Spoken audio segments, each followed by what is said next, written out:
जीवन में आप सबसे बड़ा खजाना क्या मानते हैं? आपको लगता है कि धन या शोहरत ही आपके जीवन को सुरक्षित रख सकती है? और क्या आपने कभी सोचा है कि अगर आपका स्वास्थ्य ही न बचे तो इन सब का क्या फायदा? क्या आपने कभी सोचा है कि आपके जीवन में बीमारियां क्यों आती हैं? क्या कभी विचार किया है कि आपका मन और शरीर एक साथ कैसे स्वस्थ रह सकते हैं? क्या आपको यह जानने की उत्सुकता है कि गौतम बुद्ध ने रोगों से मुक्ति का क्या मार्ग बताया था? इन सवालों का जवाब शायद आप लंबे समय से खोज रहे होंगे। क्या यह संभव है कि हम ऐसा जीवन जी सकें जहां न मानसिक तनाव हो, न शारीरिक बीमारियां? अगर आप भी इन सवालों का जवाब खोज रहे हैं तो आप सही जगह पर हैं। गौतम बुद्ध ने जीवन को बहुत गहराई से समझा। उन्होंने न केवल मानव मन की शक्तियों को पहचाना, बल्कि शरीर और आत्मा के संतुलन का भी अध्ययन किया। लेकिन कैसे? क्या उनके पास कोई गुप्त सूत्र था? आइए हम बुद्ध के जीवन के उन पहलुओं को जानते हैं जो रोग मुक्त जीवन की कुंजी हैं। इस यात्रा में हम आपको बुद्ध के उन महत्वपूर्ण नियमों से परिचित कराएंगे जो न केवल शारीरिक स्वास्थ्य में सहायक हैं, बल्कि मानसिक शांति भी प्रदान करते हैं। अब यह सवाल उठता है कि क्या ध्यान और आहार ही वह समाधान है या इसके पीछे कोई और गहरा रहस्य छिपा है? आइए बुद्ध के जीवन की उन अनसुनी कहानियों की ओर बढ़ते हैं जो आपको एक नए दृष्टिकोण से सोचने पर मजबूर कर देंगी। गौतम बुद्ध के जीवन में कई ऐसे क्षण आए जब उन्होंने अपने अनुयायियों को स्वास्थ्य का महत्व समझाया। एक बार एक राजा ने बुद्ध से पूछा, आप सदैव स्वस्थ और शांत रहते हैं, इसका क्या रहस्य है? बुद्ध मुस्कुराए और बोले, स्वास्थ्य केवल शरीर का नहीं, मन का भी होता है। जब मन शांत होता है तब शरीर रोग मुक्त रहता है। बुद्ध के अनुयायी भी उनसे यही सवाल पूछते थे कि कैसे वे इतनी कठिन तपस्या के बावजूद रोग मुक्त रहते थे। बुद्ध का उत्तर हमेशा एक जैसा रहता था, ध्यान, संयमित आहार और शुद्ध विचार। उन्होंने यह स्पष्ट किया कि यदि मन में कोई चिंता या अशांति हो तो वह शरीर को प्रभावित करती है। एक और कहानी है जब बुद्ध ने एक बीमार भिक्षु की देखभाल की। उस भिक्षु को अन्य लोग छोड़ चुके थे, लेकिन बुद्ध ने स्वयं उसकी सेवा की। उन्होंने कहा, रोग केवल शरीर को नहीं बल्कि मन को भी जकड़ता है। जब तक मन शांत और स्वस्थ नहीं होगा, शरीर रोग मुक्त नहीं हो सकता। यह कहानी हमें सिखाती है कि दूसरों की सेवा और करुणा भी एक प्रकार की चिकित्सा है, जो हमें आंतरिक और बाहरी दोनों प्रकार की बीमारियों से मुक्ति दिला सकती है। बुद्ध की शिक्षाओं से हमें यह समझ आता है कि स्वास्थ्य केवल बाहरी साधनों से नहीं बल्कि आंतरिक संतुलन से भी प्राप्त किया जा सकता है।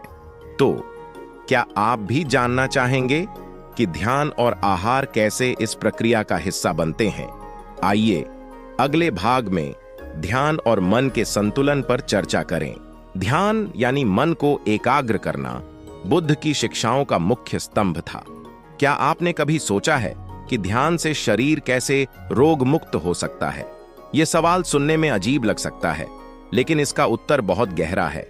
बुद्ध ने कहा था, जब मन शांत होता है तो शरीर भी शांत होता है। ध्यान करने से हम अपने विचारों और भावनाओं को नियंत्रित कर सकते हैं। जब हम नकारात्मक विचारों और तनाव से मुक्त होते हैं तो हमारा शरीर भी तनाव मुक्त होता है, जिससे बीमारियों की संभावना कम हो जाती है। एक बार एक अनुयायी ने बुद्ध से पूछा, ध्यान से क्या मैं अपने रोगों से मुक्त हो सकता हूं? बुद्ध ने उत्तर दिया, ध्यान से तुम्हारा मन शांत होगा, और जब मन शांत होगा तो शरीर स्वयं ही स्वास्थ्य की ओर बढ़ेगा। ध्यान का सीधा संबंध हमारी मानसिक और शारीरिक शांति से है। ध्यान के अभ्यास से हम अपने शरीर के अंदर छिपी ऊर्जाओं को जागृत कर सकते हैं, जो हमें रोगों से बचाती हैं। यह एक प्रकार का आंतरिक उपचार है, जिसे समझने के लिए बुद्ध की ध्यान विधियों का पालन करना आवश्यक है। क्या आप जानना चाहेंगे कि ध्यान के साथ सही आहार का क्या महत्व है? क्योंकि केवल ध्यान ही नहीं, सही आहार भी बुद्ध के नियमों का एक महत्वपूर्ण हिस्सा था। आइए आगे बढ़ते हैं और समझते हैं बुद्ध के आहार के नियमों को। ध्यान के साथ साथ सही आहार का पालन भी गौतम बुद्ध के जीवन का अभिन्न हिस्सा था। उन्होंने यह समझा था कि जैसे मन को शांति की आवश्यकता है, वैसे ही शरीर को भी सही आहार की जरूरत होती है। बुद्ध का कहना था, जो भोजन तुम ग्रहण करते हो वह न केवल तुम्हारे शरीर को प्रभावित करता है बल्कि तुम्हारे मन को भी। क्या आपने कभी सोचा है कि आप जो खाते हैं वह आपके मन पर कैसे प्रभाव डालता है? बुद्ध ने अपने अनुयायियों को हमेशा साधारण और पौष्टिक भोजन करने की सलाह दी। उन्होंने कहा कि अत्यधिक भोजन या अस्वास्थ्यकर भोजन हमारे शरीर और मन दोनों को कमजोर करता है। बुद्ध का मानना था कि शरीर और मन एक दूसरे से जुड़े हुए हैं। जब आप हल्का और पौष्टिक भोजन ग्रहण करते हैं तो आपका शरीर ऊर्जा से भर जाता है और आपका मन स्पष्ट रहता है। यही कारण था कि बुद्ध और उनके अनुयायी साधारण आहार पर ध्यान देते थे, जैसे फल, सब्जियां और अनाज। इससे न केवल शारीरिक शक्ति मिलती थी बल्कि ध्यान करने में भी सहायता मिलती थी। एक और महत्वपूर्ण बात जो बुद्ध ने सिखाई थी वह यह थी कि भोजन संतुलित मात्रा में होना चाहिए।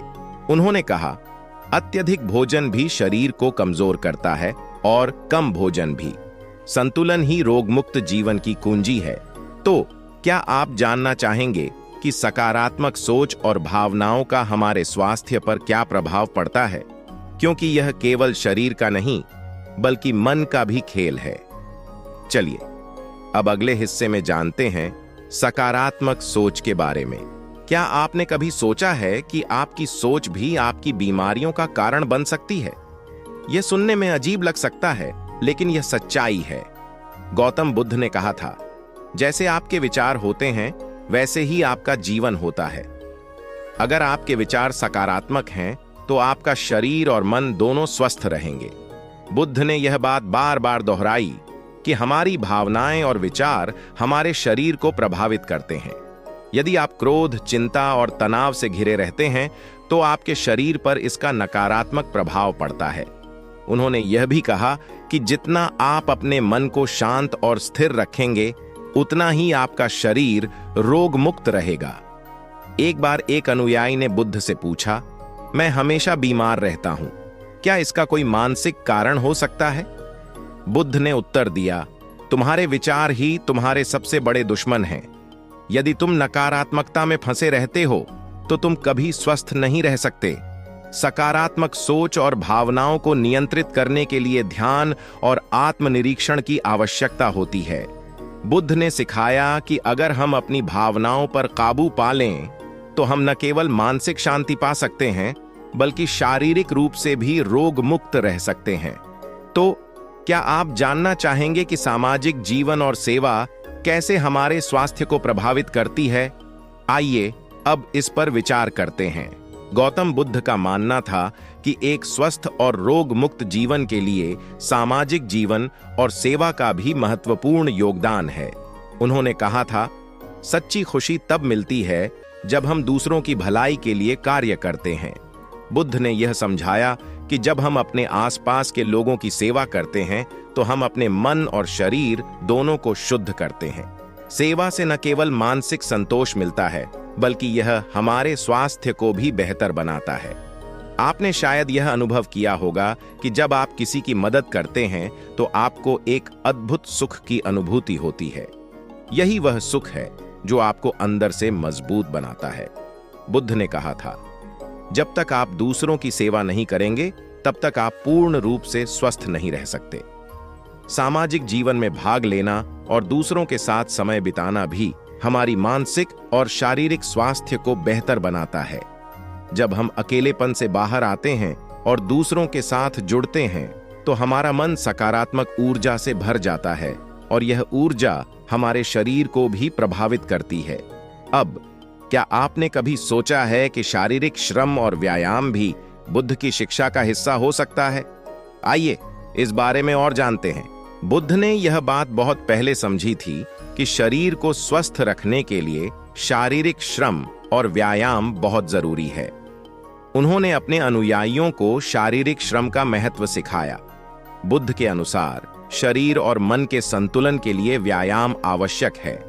बुद्ध के समय में भिक्षु न केवल ध्यान करते थे बल्कि वे शारीरिक श्रम भी करते थे, जिससे उनका शरीर और मन दोनों मजबूत रहते थे। उन्होंने कहा था, जो शरीर को सक्रिय रखता है वह रोगों से दूर रहता है। शारीरिक श्रम न केवल शरीर को ताकत देता है बल्कि मन को भी शांति प्रदान करता है। शरीर को सक्रिय रखना और नियमित व्यायाम करना यह हमारे शरीर की प्रतिरक्षा प्रणाली को मजबूत करता है। बुद्ध के अनुयायी प्रतिदिन कई घंटे ध्यान और साधना के साथ साथ शारीरिक श्रम भी करते थे। इससे उनका शरीर मजबूत रहता था और वे बीमारियों से बचे रहते थे।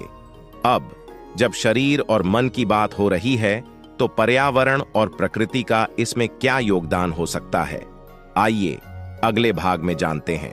गौतम बुद्ध का एक गहरा संबंध प्रकृति से था। उन्होंने अपने जीवन के एक बड़े हिस्से को जंगलों और प्राकृतिक स्थलों में बिताया, जहां उन्होंने ध्यान किया और सत्य की खोज की। बुद्ध का यह मानना था कि यदि हम प्रकृति के साथ तालमेल में रहें तो हम शारीरिक और मानसिक रूप से स्वस्थ रह सकते हैं। क्या आपने कभी सोचा है कि प्रकृति में समय बिताने से हमें शांति क्यों मिलती है? बुद्ध ने समझाया था कि प्रकृति में मौजूद शुद्धता और शांति हमारे मन और शरीर को पुनः सजीव कर देती है। उन्होंने अपने अनुयायियों से कहा, यदि तुम शांत रहना चाहते हो और रोग मुक्त जीवन जीना चाहते हो तो प्रकृति के साथ जुड़ो। बुद्ध ने यह भी कहा था कि यदि हम प्रकृति के नियमों का पालन करेंगे तो बीमारियों से बचे रहेंगे। उन्होंने लोगों से आग्रह किया कि वे अपने जीवन में प्राकृतिक साधनों का अधिक से अधिक उपयोग करें, जैसे कि शुद्ध पानी, स्वच्छ हवा और प्राकृतिक भोजन का सेवन करें। प्रकृति के साथ सामंजस्य स्थापित करना न केवल हमारे शरीर के लिए फायदेमंद है बल्कि यह हमें मानसिक शांति भी प्रदान करता है। उन्होंने यह सिखाया कि जब भी संभव हो हमें प्रकृति में समय बिताना चाहिए ताकि हम अपने शरीर और मन को नई ऊर्जा से भर सकें। अब क्या आप जानना चाहेंगे कि धैर्य और सहनशीलता कैसे हमारे शरीर और मन को रोगों से मुक्त रखती है? बुद्ध की यह शिक्षा भी स्वास्थ्य के लिए बहुत महत्वपूर्ण है। आइए अगले हिस्से में जानते हैं। जीवन में धैर्य और सहनशीलता केवल मानसिक शांति के लिए ही नहीं बल्कि शारीरिक स्वास्थ्य के लिए भी अत्यंत आवश्यक है। बुद्ध का कहना था, धैर्य ही सच्ची शक्ति है। उन्होंने समझाया कि यदि हम जीवन की कठिनाइयों का सामना धैर्य और सहनशीलता के साथ करेंगे तो हम बीमारियों से भी बचे रहेंगे। क्या आपने कभी सोचा है कि जब हम तनावग्रस्त या क्रोधित होते हैं तो हमारे शरीर पर इसका क्या प्रभाव पड़ता है? बुद्ध ने कहा था कि क्रोध और अधीरता न केवल हमारे मन को अशांत करती है बल्कि यह हमारे शरीर में भी नकारात्मक ऊर्जा उत्पन्न करती है जो अंततः बीमारियों का कारण बनती है। उन्होंने कहा कि जब हम धैर्यपूर्वक जीवन की कठिनाइयों का सामना करते हैं तो हमारा मन शांत रहता है और हमारा शरीर भी रोग मुक्त रहता है।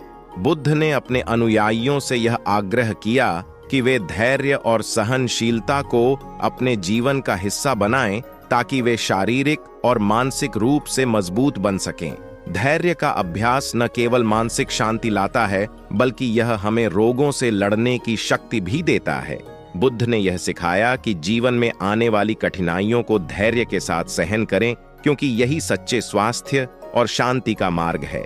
अब जब धैर्य और सहनशीलता की बात हो रही है तो क्या आपने कभी सोचा है कि ध्यान की आदत कैसे हमें रोगों से मुक्त कर सकती है? आइए अगले भाग में जानते हैं।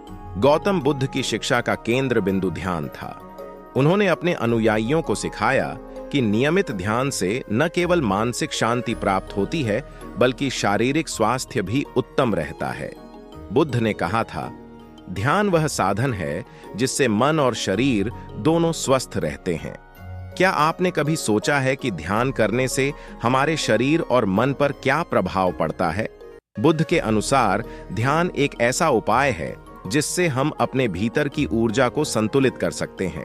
जब हम ध्यान करते हैं तो हमारा मन शांत हो जाता है और यह शांति हमारे शरीर पर सकारात्मक प्रभाव डालती है।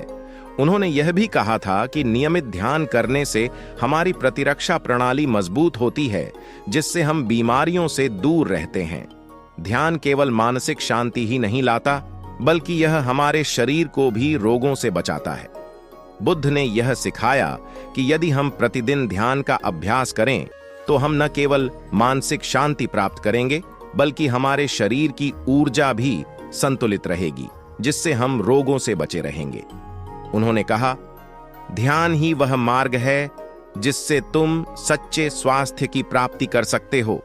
तो क्या अब आप यह सोच रहे हैं कि बुद्ध के ये नियम आपके जीवन में कैसे लागू हो सकते हैं? चलिए आखिरी हिस्से में जानते हैं कि इन सभी नियमों को एक साथ कैसे अपनाएं। अब जब हमने गौतम बुद्ध के नियमों को विस्तार से समझ लिया है, तो सवाल यह है कि हम इन नियमों को अपने जीवन में कैसे लागू करें। बुद्ध का कहना था, ज्ञान केवल तभी सार्थक है जब उसे जीवन में उतारा जाए। बुद्ध की शिक्षाओं को जीवन में अपनाने के लिए सबसे पहला कदम है ध्यान का नियमित अभ्यास। प्रतिदिन कुछ समय निकालकर ध्यान करें और अपने मन को शांत करने की कोशिश करें। इससे न केवल मानसिक शांति मिलेगी, बल्कि शारीरिक स्वास्थ्य भी सुधरेगा। दूसरा कदम है सही आहार और जीवन शैली का पालन करना। संतुलित और पौष्टिक भोजन करें और अत्यधिक खाने से बचें। इसके साथ ही शारीरिक श्रम और व्यायाम को अपने दैनिक जीवन का हिस्सा बनाएं। तीसरा कदम है सकारात्मक सोच और भावनाओं का नियंत्रण। नकारात्मकता से दूर रहें और अपनी भावनाओं को नियंत्रित करने की कोशिश करें। बुद्ध ने सिखाया था कि मन की शांति ही सच्ची शारीरिक सेहत की कुंजी है। चौथा कदम है समाज और प्रकृति के साथ जुड़ना। दूसरों की सेवा करें और प्रकृति में समय बिताएं। यह आपके मन और शरीर दोनों को ऊर्जा प्रदान करेगा। तो अब जब आप जानते हैं कि रोग मुक्त जीवन के लिए बुद्ध के नियम क्या हैं, क्या आप इन्हें अपने जीवन में अपनाएंगे? क्योंकि यह केवल स्वास्थ्य का नहीं, बल्कि एक पूर्ण जीवन का प्रश्न है। अगर आपको यह कहानी पसंद आई तो लाइक करें, शेयर करें और हमारे चैनल द बुद्धा स्टोरी को सब्सक्राइब करें। धन्यवाद और नमो बुद्धाय।